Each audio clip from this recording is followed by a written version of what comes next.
भांडुप की राजनीति में उस वक्त भूचाल आया जब वार्ड नंबर 109 शिवसेना उद्धव ठाकरे गुट की महिला पदाधिकारियों ने एक के बाद एक अचानक अपने पद से इस्तीफा दे दिया और अपक्ष उम्मीदवार दीपाली गोसावी का समर्थन किया। दरअसल दीपाली गोसावी शिवसेना उद्धव ठाकरे गुट की पूर्व नगर सेविका है। बताया गया था कि मनपा चुनाव के दौरान उम्मीदवार का नाम अंतिम दिन तक पार्टी द्वारा घोषित किया जाएगा, लेकिन पार्टी द्वारा गोसावी के बजाय सुरेश शिंदे को उम्मीदवार बनाया गया, जिससे नाराज होकर गोसावी ने पार्टी से बगावत की और अब उन्होंने अपक्ष उम्मीदवार के रूप में अपना नामांकन दाखिल कर दिया। उनके समर्थन में ही महिला पदाधिकारियों ने अपने पद से इस्तीफा दिया। मनपा चुनाव के मद्देनजर यह घटना उबाटा गुट के लिए एक बड़ा झटका मानी जा रही है। अब सबकी नजरें उबाटा गुट के कार्यकर्ताओं के बयानों पर टिकी हुई है।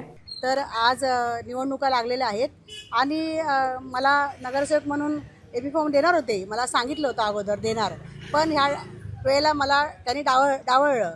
काय आहे कारण? काय कारण सर्व माजी नगरसेविकांना त्यांनी एबी फॉर्म दिले। मी या पक्षाची नगरसेविका आहे, एकनिष्ठेने या विभागामध्ये कामं केली। काय अन्याय माझ्यावरती काय अन्याय केला साहेबांनी? मला सांगितलं होतं तुम्हाला एबी फॉर्म देणार म्हणून, आणि 3 दिवस मी मातोश्रीवरती उभी होती। 3 दिवस आम्ही महिला आघाडी सर्व पदाधिकारी घेऊन मातोश्रीवरती होतो। तर मला अगोदर सांगितलं पाहिजे होतं ना। मला काहीच सांगितलं नाही, कोणत्या उमेदवाराला आम्ही एबी फॉर्म देणार आहे, काय करणार आहे, तुम्ही काय मीटिंग केलात, काही सुद्धा सांगितलं नाही। मला लास्टच्या क्षणापर्यंत सांगत होते की तुमचंच नाव आहे, तुम्हालाच देणार आहे। म्हणजे ही माझी फसवणूक केली। मी पक्षासाठी एकनिष्ठेने काम केलं आहे, या डोंगराळ भागामध्ये खूप काही काम केलेलं आहे। मग मला असं साहेबांनी सांगितलं पाहिजे होतं ना। माझा साहेबांवरती विश्वास होता की साहेबांनी मला सांगितलं, साहेब म्हणजे घरीसुद्धा आले होते, म्हणजे मी काय विचार करणार। मी साहेबांवरती विश्वास ठेवला आणि शेवटच्या क्षणापर्यंत म्हणजे शेवटच्या वेळेपर्यंत मी साहेबांबरोबर आहे। मी कोणावर दुसऱ्यावर विश्वास ठेवला नाही, पण साहेबांवरती विश्वास ठेवला। मग मला का असं डावळलं, माझ्यावरती का असा अन्याय केला, काय मी चुकीचं काम केलं?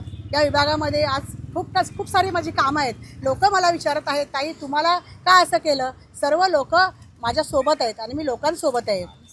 मी स्थानिक उमेदवार आहे, आम्ही बाहेरची नाही आहे, मी स्थानिक उमेदवार आहे। आणि तुम्ही असं केलं तर तुम्ही मीटिंग केल्या, काय केलं तर मला एका शब्दांत तरी बोललं पाहिजे ना। ते मी तिथे उपस्थित होती, मी तिथून जराही हल्ली नव्हती, कारण मला सुद्धा माझ्या मैत्रिणी नगरसेविका एबी फॉर्म घेऊन जात होत्या, पण त्या मला बोलल्या साहेब देणार ताई बसा, आपलंच आहे, आपल्याला सर्वांना आहे, माझी नगरसेवकांना आहे, सर्व मला त्यांनी सांगितलं। मग मी कसं काय तिथून निघून कुठे जाणार? मी साहेबांच्या विश्वासावर रात्री 3 वाजेपर्यंत मी त्या ठिकाणी होते। मी विचारण्याचा प्रयत्न केला तर हा तुमचाच आहे, तुमचाच आहे असं सांगितलं आणि मला फसवलं, माझ्यावरती अन्याय केला। तर मी आता काय अपक्ष म्हणून फॉर्म भरला आहे आणि मी अपक्ष म्हणून लढणार आहे आणि मी या पक्षातून आता राजीनामा दिला आहे। राजीनामा आता देत आहे, राजीनामा माझा मी डिक्लेअर करते। महिला पदाधिकारी माझ्यासोबत आहेत, त्या सर्वांनी राजीनामा कारण या महिलासोबत माझ्या आज नगरसेविका म्हणून मी 9 वर्ष काम करते। माझी नगरसेविका 4 वर्ष, 5 वर्ष लिगली नगरसेविका, संघटनेची बांधणी केली 30 वर्ष। 30 वर्षापासून आम्ही पक्षात काम करते। गटप्रमुख, शिवसैनिक, उपशाखा प्रमुख, महिला शाखा संघटक आणि नगरसेविका, आणि मी कुठेही हल्ली नाही। ज्या वेळेला संकट आलं त्यावेळेला मी तोंड दिलंय। तुम्हाला द्यायचीच होती तर आम्हाला सांगितलं। निवडणुकीच्या वेळेला कोविडच्या वेळेला खूप काय संकट आली, पण कुठेही हल्ली नाही। त्यावेळेला कुठे होते हे? त्यावेळेला कुठे गेले होते? तेव्हा घाबरले होते की आमचा जीव जायला, आम्ही मरू, पण त्यावेळेला मी घाबरली नाही। या सर्व महिला घरोघरी जाऊन काम करत होत्या कोविडच्या काळामध्ये। मग साहेबांनी याचा विचार केला पाहिजे ना। त्यासाठी मी तर नाराज आहे, मी तर पक्षाशी होती बांधील, पण आता मी पक्षाला सोडत आहे। मी माझा राजीनामा दिलेला आहे आणि सर्व महिलांनी सुद्धा राजीनामा दिलेला आहे। आज मुंबई समन्वयक आहे ती सुद्धा राजीनामा देत आहे।